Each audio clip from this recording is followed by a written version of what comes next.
How to use Microsoft PowerPoint for free.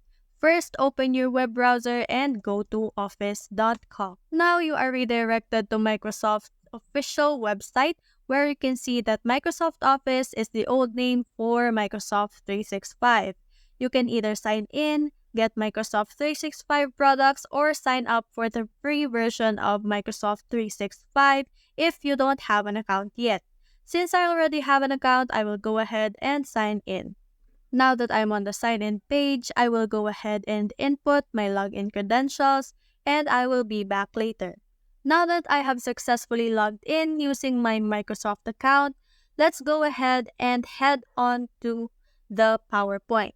On the left side, you can see the PowerPoint button. You can also see here in the Create New section, the presentation, or you can create a presentation by clicking on this Create button. Let's go ahead to the PowerPoint page. Here you can see the recently opened files. This is the file I have opened earlier. I will show you how to upload files in a bit. Here is the shared section and favorites section.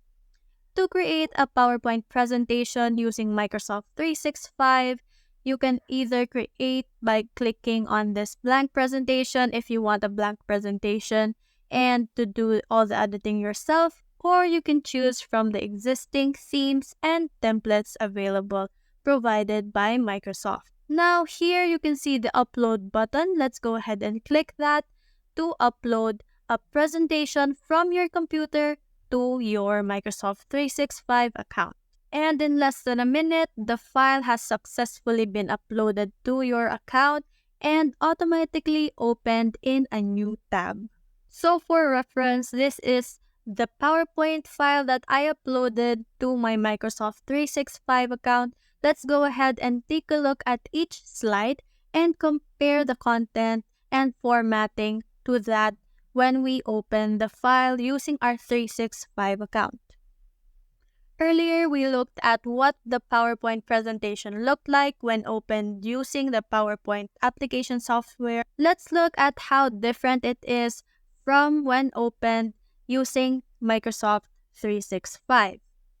As you can see, basing on the slides, nothing has changed.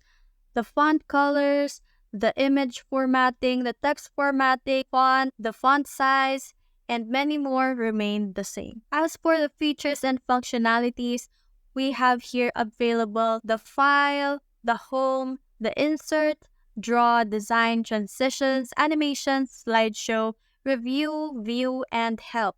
While in the application software, we can see file, home, insert, draw, design, transitions, animations, slideshow, record, review, view, developer, and help tabs. To compare, most of the tabs available in the software application is also available here in the website. Looking at that, there's not much difference from the website and the application software. It's already a good thing because that just means you can have almost the same functionalities and features when you access your PowerPoint presentation online, even when you're using another device, so long as you have your internet access and your Microsoft account. Thank you for watching this video. If you like this video, like and subscribe to this channel so that you can tune in to the next one.